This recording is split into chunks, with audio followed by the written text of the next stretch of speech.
फारूक साहब तब इंग्लैंड भाग गए जब कश्मीर में हालात ख़राब थे, जब आतंकवाद जो है वो पीक पे था। क्या कहेंगे आप? हम विक्टिम्स थे उस वायलेंस के, ये क्यों नहीं वो कह रहे हैं? तो फिर इंग्लैंड गए थे। नहीं, देखिए, आप मुझे बोल रहे हैं कि वो इंग्लैंड गए थे या नहीं गए थे। मुझे नहीं पता है कि वो इंग्लैंड कि नेशनल कॉन्फ्रेंस के करीबन 10,000 वर्कर्स मारे गए, तो उस वक्त इंग्लैंड जाना क्या सही था?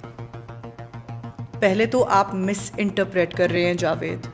मैंने तो जगमोहन साहब हेड ऑफ द स्टेट थे। ज़रूरी है हेड ऑफ द स्टेट होना? सियासतदान भी हैं, कद्दावर नेता हैं, उस वक्त रहबरी करनी थी, ख्याल करना था। नहीं, 75 साल से रिजर्वेशन क्यों नहीं दी गई नेशनल कॉन्फ्रेंस?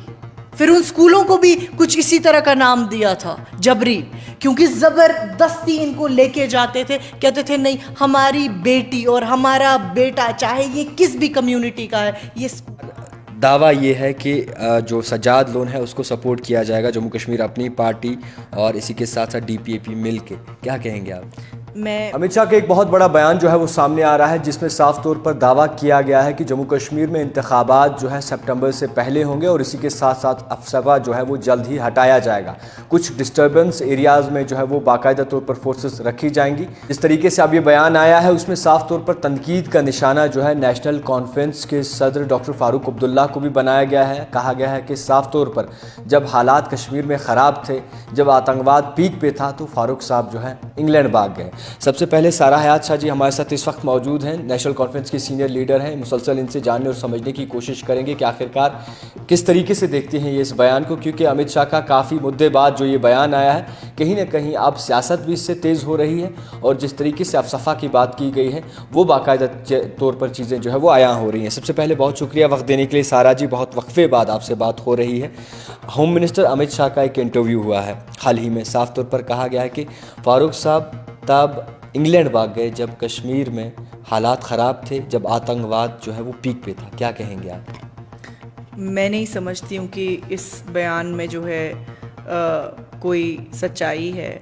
उस वक्त जो है फ़ारूक साहब जब, मेरे ख्याल से, ये आप 90s की बात कर रहे हैं, 89 की या 90 की, तो ये जो है ये कहीं ना कहीं एक प्रोपेगेंडा जो है आज तक, और ये चलता ही आ रहा है।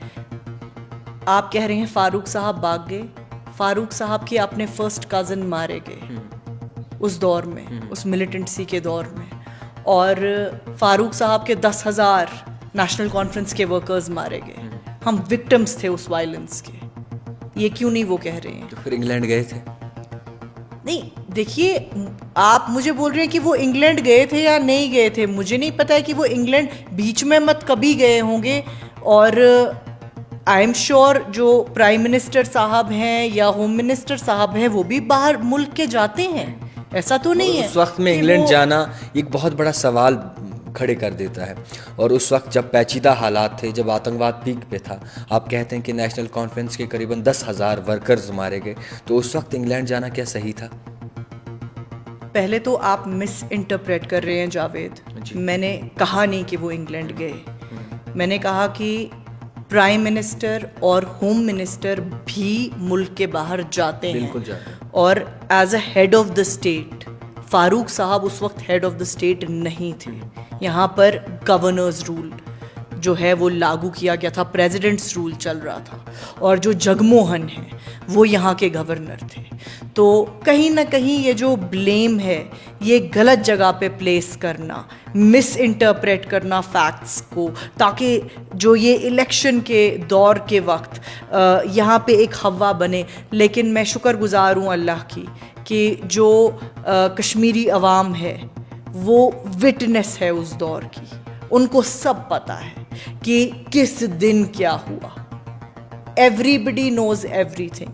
तो कहीं ना कहीं जहाँ पर ये मिसरिप्रेजेंटेशन है या जो ये कहीं ना कहीं प्रोपेगेंडे बनाए जाते हैं, मैं यकीन रखती हूँ कि इनसे कोई, देखिए, आज ये 35 साल पुरानी बात करना, फिर कहना 35 साल पहले इस दिन फारूक अब्दुल्ला साहब जो है वो इंग्लैंड गए थे। हमारे प्राइम मिनिस्टर साहब, हमारे होम मिनिस्टर साहब, वो as the head of the state मुल्क के बाहर जाते हैं।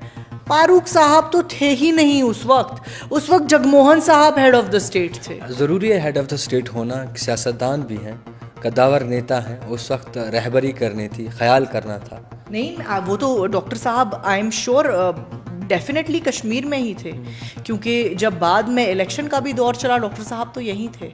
और डॉक्टर साहब का फर्स्ट कज़न जो है वो उस दौर में जो है शहीद किए गए। हमारे 11,000 वर्कर्स जो हैं वो शहीद किए गए, उनके नाम हमारे नीचे वाले हॉल में लगे हुए थे।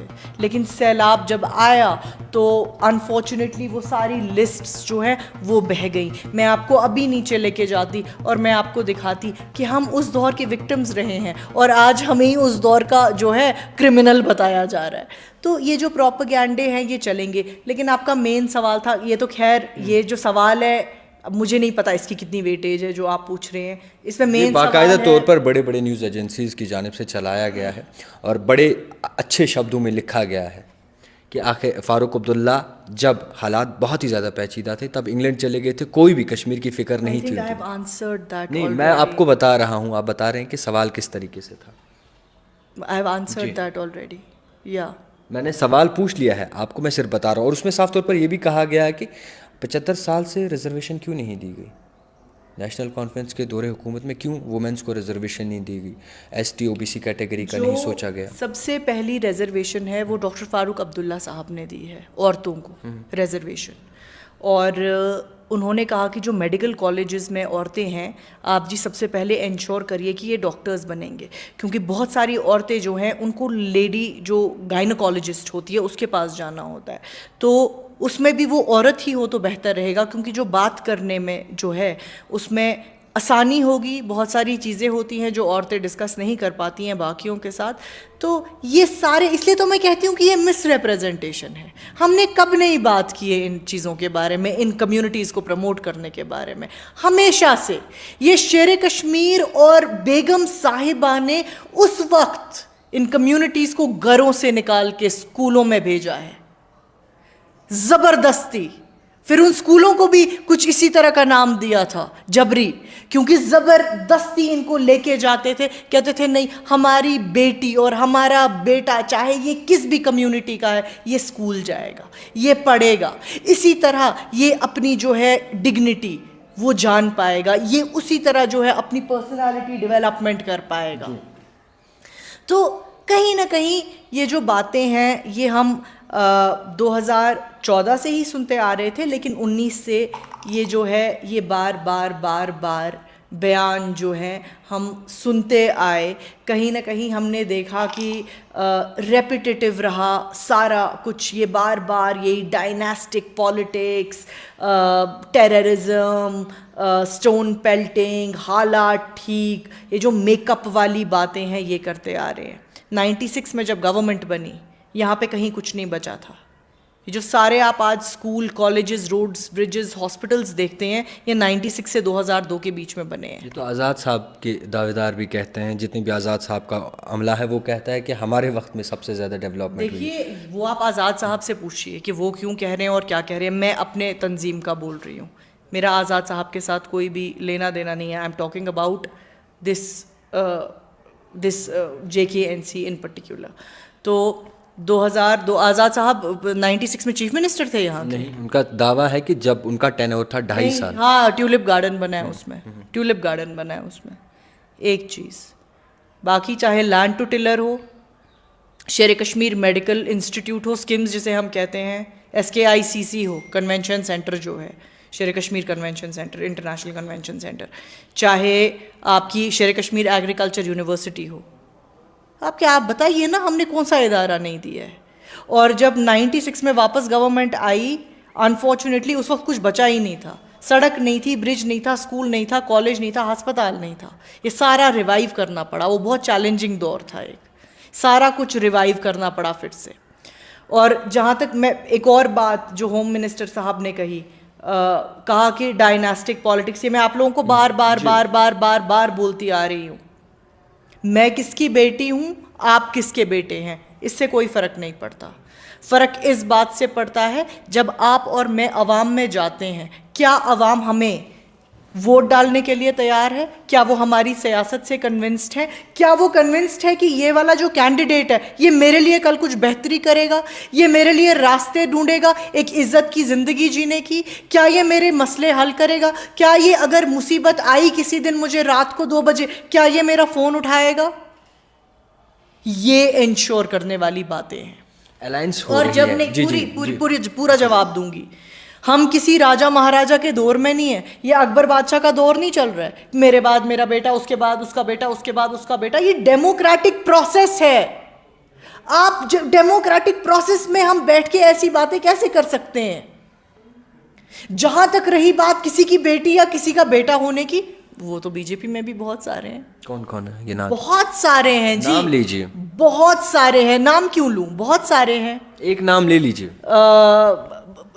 It's no point, I have a list, I will give you the list. आप प्लीज वो अपने इंटरव्यू में दिखाइएगा, वो लिस्ट साइड पे वो दिखाइएगा, मैं अभी शो कर दूंगी। मैं अभी आपको वो भेज देती हूँ वो लिस्ट, और आप वो अपने इंटरव्यू में दिखाइएगा। हाँ प्लीज, वो आप साइड में उसमें वो नेम लिस्ट जो है वो दिखाइएगा, मैं अभी आपको भेज देती हूँ। अच्छा, एक और सवाल रहेगा। अलायंस हो रही है जी। और इस बार दावा ये है कि जो सज्जाद लोन है उसको सपोर्ट किया जाएगा, जम्मू कश्मीर अपनी पार्टी और इसी के साथ साथ डीपीएपी मिल के। क्या कहेंगे आप? मैं पहले से आप सबको कहती आ रही हूँ कि ये जो सारी टीम्स हैं बीजेपी के, ABCDE, जिन्हें डिवीज़न के लिए रखा गया है, फर्दर डिवाइड करने के लिए, ताकि ये जो हैं बीजेपी को स्ट्रेंथन कर पाए, अपने खाते का जो वोट है उनकी झोली में डाल पाए। मैं पहले दिन से आप लोगों को कह रही थी ये सारे एक साथ हैं, एक ही एजेंडे से इनको बनाया गया है। अब अल्लाह का शुक्र है प्रूव हो गया। आप खुद कह रहे हैं आपको लगता है कि आने वाले वक्त में सारी चीज़ें आया हो जाएगी और पर्दे उठ जाएंगे उन मुकुटों से? बिल्कुल उठ रहे हैं, पर्दे उठ रहे हैं। आपने खुद अभी ये मुझे कहा कि सुनने में आ रहा है कि शायद ये लोग अलायंस करेंगे। मैं ये पहले दिन से कह रही थी कि ये भाई साथ हैं सारे, ये सारे एक ही साथ हैं। और ये सारे कह रहे हैं लोगों को कि जो लोग ये 35A 370 डेवलपमेंट वगैरह की बात कर रहे हैं, हमें क्या करना है जी? 35A 370 को ये इन्हीं को चाहिए, रहने दो। लेकिन हम कहते हैं हमें अपनी शनाख्त चाहिए, हमारे राइट्स चाहिए। तो ये हमें पहले दिन से ही लगने लग गया था। जैसे ही 19 हुआ, ये सारे जिस तरह एक ही झुंड में आने शुरू हो गए और एक ही ग्रुप इन्होंने बना दिया, और ये बीजेपी के छोटे छोटे ग्रुप्स बन गए यहाँ पे ABCDE। तो ये पता था कि ये एक ही साथ है सारे, लेकिन अल्लाह का शुक्र है सच सामने आ जाता है। अच्छा, एक ख़बर इश्तिहार सामने आया है अखबारों में, सेपरेटिस्ट की बात करेंगे। शबीर शाह की बेटी का दावा है कि हम अब उस तंजीम से वाबस्ता नहीं हैं या फिर वो सोच नहीं रखते जो माजी में हमारे फादर वालिद साहब रखते थे। क्या कहेंगे, क्या रिएक्शन होगा आपका? देखिए, इस बारे में मैं क्या ही कह सकती हूँ। ये उनकी पर्सनल चॉइस भी है, और मुझे नहीं पता कि इसमें कोई और क्या कह सकता है। मुझे किस तरह की सियासत करनी है, इसमें मैं इंडिविजुअली रिस्पॉन्सिबल हूँ, क्योंकि मेरे दिमाग में जो है एक गोल होगा, एक एम होगा, कोई जज्बा होगा, एक जज्बात होगा, एंथुजियाज्म होगा। तो मुझे पता है कि मुझे किस लाइन पे चलना है, उनको पता होगा कि उनको किस लाइन पे चलना है। आई एम श्योर उन्होंने बैठ के कुछ सोच के ही बात करी होगी। तो ऐसे में उनके हक में या उनके खिलाफ कुछ भी बोलना मुझे नहीं लगता है वो ठीक रहेगा। उमर साहब खुद को PhD से अलग क्यों मानते हैं और अलग क्यों ठहराते हैं हमेशा? एक बयान सामने आया जिसमें कहा कि मैं PhD का फ़र्द नहीं हूँ, दावेदार नहीं हूँ, आप उनसे पूछ लीजिए। देखिए, मैं आपको थोड़ी सी करेक्शन वहाँ पे करती हूँ। उन्होंने कहा मैं ओहदेदार नहीं हूँ, यानी PhD में मैं लीडर नहीं हूँ। मेंबर तो वो थे, लेकिन लीडर वो नहीं है। वो डिसीजंस नहीं ले सकते हैं PhD के लिए, क्योंकि उनके हाथ में वो है नहीं कोई भी PhD का डिसीजन लेना। हक में बात तो कर सकता है। हक में हमेशा बात की है। जब हमने शुरू की PhD, डॉक्टर साहब तो खुद हाथ पकड़ पकड़ के आप लोगों के सामने सबको खड़ा कर देते थे और कहते थे कि भाई हम सारे एक साथ हैं, क्योंकि ये एक जो कॉज है ये बड़ा है, ये इलेक्शंस और अलाइंसेस से बहुत बड़ा एक कॉज है, ये हमारी आइडेंटिटी का कॉज है। हमारा झंडा होता था, हमारी कॉन्स्टिट्यूशन होती थी, तो ये वो कॉज है, ये शनाख्त का कॉज है, ये उससे बहुत बड़ा है। लेकिन एक दो जगह पे मैं ये बोल चुकी हूँ और आपके चैनल के थ्रू भी, क्योंकि आपकी भी बहुत ऑडियंस है, उनको बताना चाहती हूँ कि इसके बारे में अगर आप सीट शेयरिंग की बात कर रहे हैं, अगर आप इसके बारे में बात कर रहे हैं, सीट शेयरिंग के बारे में, ये बॉम्बे में मीटिंग हुई जी, और काफ़ी समय हो गया तब से, मेरे ख्याल से 15-20 दिन से ज़्यादा हो गए, बॉम्बे में मीटिंग हुई। और जब महबूबा जी की बारी आई बात करने की, तो उन्होंने साफ तौर पे जाहिर किया कि देखिए, जेके के tallest leader doctor Farooq Abdullah साहब हैं, तो ये डिसीजन उनको लेना चाहिए क्योंकि उनको इस वक्त मालूम है वहाँ की पॉलिटिकल सिचुएशन क्या है। ये उन्होंने मीटिंग में बोला जी। तब तक हमारे कोई भी इख्तलाफात नहीं थे। वहाँ से आके पीडीपी की ही ऐसी बयानबाजी हो गई कि थोड़ा कुछ समझ में नहीं आया। लेकिन उसके बाद भी मैं कहती हूँ, हमें नहीं देखना चाहिए, नहीं सोचना चाहिए किसने क्या बयानबाजी की। हमारा कॉज बड़ा है, हमें एक दूसरे के साथ नहीं लड़ना है। कॉज बड़ा है, उसको मद्देनज़र रखते हुए, क्योंकि ये जो तंजीमी सियासत है ये होती रहेगी, ये होती आई है, ये होती रहेगी।